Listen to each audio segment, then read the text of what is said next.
Hello dear students, last lecture में हमने subset के बारे में इंफॉर्मेशन और जानकारी हासिल की थी।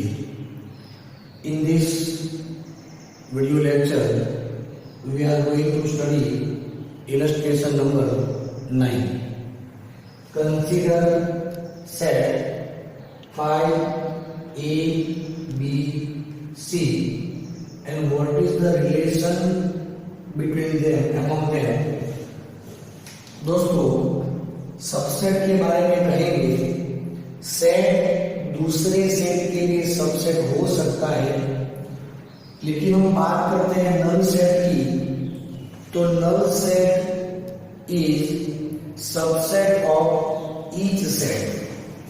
सो here we write 5 subset B। A के सारे मेंबर्स बी में नहीं है। मेंबर ए हमें दिख रहा है, मेंबर 3 हमें यहां पर दिख नहीं रहा है। तो क्या मतलब हुआ इसका?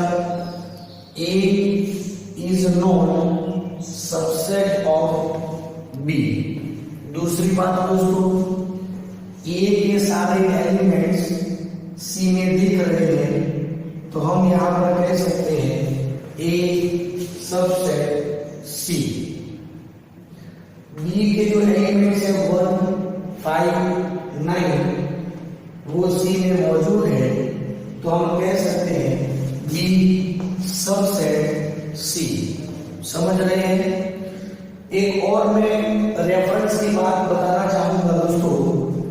यदि फिलहाल तो यही है, मान लीजिए कोई सेट हम डी लेते हैं जिसमें 1, 3, 5, 9 इतने एलिमेंट्स हैं, तो ये आप देख सकते हैं कि पूरा सेट ए है। तो यदि मैं ये लिखना चाहूं ए और डी के बीच में, तो यहां पर मैं सबसेट नहीं लिखूंगा, लेकिन मैं लिखूंगा ए बिलोंग्स टू डी।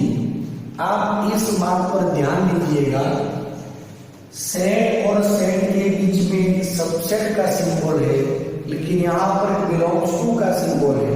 तो क्या मतलब हुआ कि ए एक मेंबर की तरह है। यदि यहां पर 1, 3, 5, 9 ऐसा लिखा है, तो ए के सारे मेंबर्स यहां पर है, तो अब हम कह सकते हैं ए इज सबसेट ऑफ डी। यदि डी डैश में हमें ऐसा लिया है, तो डी डैश ऐसा कह सकते हैं। आपको भी नाम है ई, तो हम यहां पर लिख सकते हैं ए इज सबसेट ई।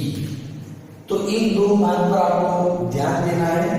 दो सेट के बीच में सबसेट का साइन कब आता है और बिलोंग्स टू का साइन कब आता है, आपको समझना है।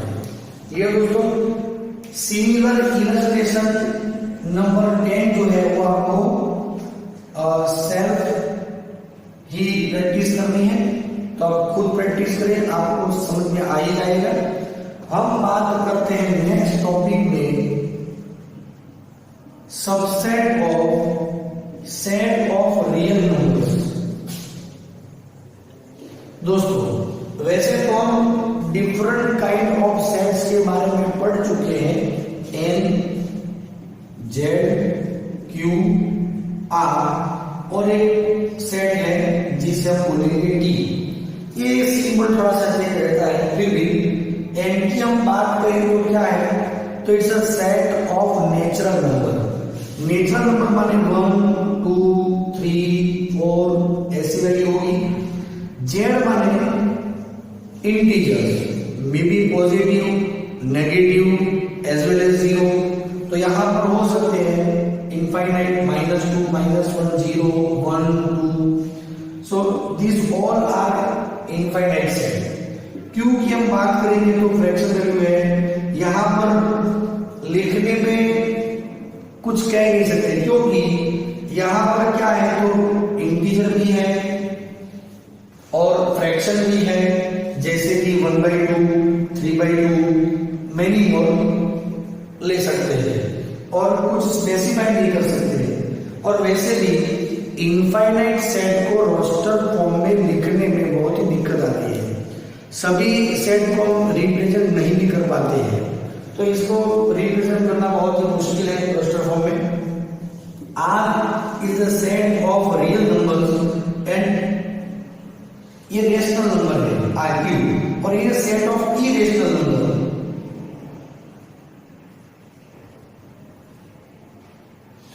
इसका मतलब इरेशनल नंबर माने वैल्यू होगी √2, √3, पाई, √5, ये सारी जो वैल्यू है इसे हम इरेशनल वैल्यू कहते हैं। अब हम बात करना ये चाहे दोस्तों, एक बात आप ध्यान दीजिएगा, मान लीजिए यहाँ पर हम सबसेट की बात करते हैं, देखिए n के सारे एलिमेंट्स z है, so we can write n is the subset of z, ठीक है। दूसरी बात, z के सभी एलिमेंट्स q में हो सकते हैं, q में है तो z is the subset of q। q में जो एलिमेंट्स हैं वो t में नहीं है क्योंकि ये रेशनल नंबर है और इरेशनल नंबर है, लेकिन q के सारे एलिमेंट्स r में तो है तो is subset of r। t is also subset of r, ये भी कह सकते हैं क्योंकि r का मतलब है set of real numbers, all real numbers.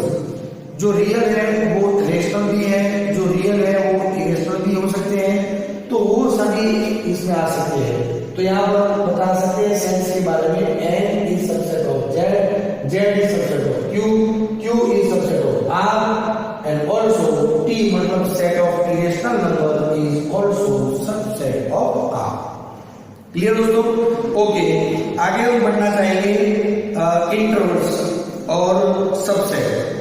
हाँ, एक बात तय है, यहाँ पर इरेशनल नंबर की हम बात करें तो फ्रैक्शन की बात करें तो p/q के फॉर्म में ये होगा रेशनल नंबर, मतलब फ्रैक्शन मैंने आगे निकाली फ्रैक्शन वैल्यू है तो हम फ्रैक्शन फॉर्म में लिख सकते हैं, लेकिन q मतलब denominator never become zero, denominator वो जीरो नहीं होना चाहिए, नहीं तो ये इम्पॉसिबल और इनफाइनाइट तक हो सकता है। ओके, आगे जब हम बात करते हैं तो इंटरवल्स की बात करते हैं। इंटरवल्स एज अ सेट, मान लीजिए, अच्छा इंटरवल को हम कैसे रिप्रेजेंट कर सकते हैं, यहां पर नंबर लाइन पर दो वैल्यू लिखते हैं, नंबर 1 और यहां पर नंबर 3 है, तो इसका मतलब ये होगा कि 1 और 3 के बीच में many real numbers are there, many मतलब वो फ्रैक्शन में हो सकते हैं और रेशनल इरेशनल जो भी है, मतलब सभी रियल नंबर बहुत ज्यादा है। इंटीजर की बात करें तो इन दोनों के बीच में सिर्फ एक ही इंटीजर है, नंबर 2 जो है वो एक इंटीजर है। अब हम बात करते हैं रियल नंबर्स की, तो बहुत सारे वैल्यूज हैं, नंबर 1 को भी बताना है, नंबर 3 को भी बताना है, तो हम ऐसा लिख सकते हैं नंबर 1 नंबर 3 ऐसे बता सकते हैं। इस टाइप के इंटरवल को, मतलब interval is one kind of set which consist end points as well as all the points inside them, तो इसे हम बोलेंगे क्लोज इंटरवल।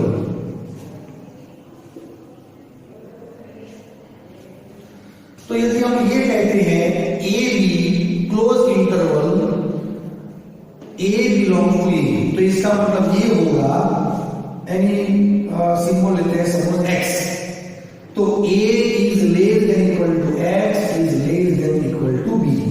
x जो है वो a हो सकता है, b हो सकता है, और दोनों के बीच की वैल्यू हो सकती है। क्या आप समझ रहे हैं दोस्तों?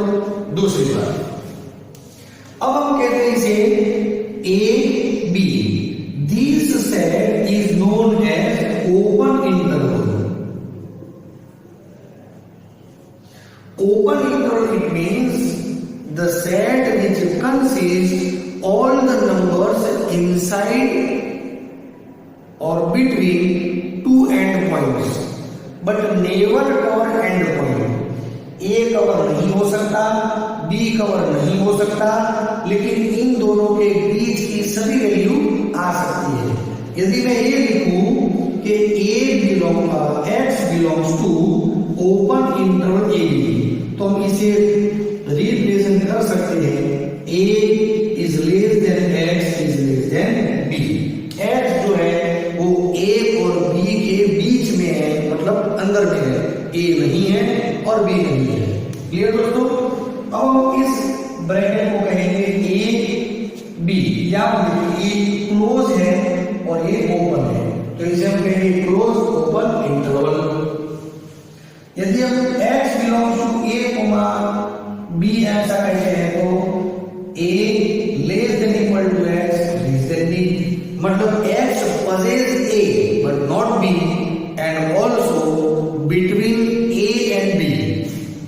सेकंड थिंग, यहां पर हम कह सकते हैं ओपन, और यदि यहां पर हमने कहा क्लोज तो इसका क्या मतलब हुआ, a less than x less than equal to b। Clear दोस्तों? ये बात आपको समझ आ रही है? अकॉर्डिंग टू दैट आप ध्यान दीजिए, यदि मैं ये कहना चाहूं 2 बिलोंग्स टू 1 3, तो क्या ये सही है? 2 जो नंबर है वो 1 और 3 के बीच में है, बिल्कुल सही, इट्स राइट। अच्छा, 2 belongs to 1 belongs to close interval 1, 3, क्या ये सही है? तो बिल्कुल सही है, क्योंकि एक अंदर की वैल्यू आ सकती है। अच्छा, मैं ये कहूं 4 बिलोंग्स टू 1, 3, तो ये तो 4 इज नॉट बिलोंग्स टू 1 3, क्योंकि 4 outside not line between 1 and 3। यदि मैं ये कहना चाहूं 3 इज बिलोंग्स टू 1, 3, तो बिल्कुल सही होगा, क्योंकि क्लोज इंटरवल में दोनों एंड पॉइंट के साथ में सभी वैल्यू इंक्लूड हो सकती है। यदि मैं ये कहूं 2 इज बिलोंग्स टू 1, 2, और ये देखिए ये है open interval. Open interval does not be considered और इंक्लूड एंड पॉइंट्स, मतलब ये एंड पॉइंट 1 को इंक्लूड नहीं करता, 2 को इंक्लूड नहीं करता, 1 और 2 के बीच में आई हुई सभी वैल्यू को इंक्लूड करेगा ये। तो यहां पर ध्यान दीजिए, it is not possible, so 2 is not belongs to 1, 2। आपको ये बात समझ में आनी चाहिए। क्लियर दोस्तों? तो हम यहां तक रखते हैं, आज का टॉपिक ये कंप्लीट करेंगे यहाँ पर, ठीक है? तो ये सारा पॉइंट आप देख लीजिए, दोबारा हम नेक्स्ट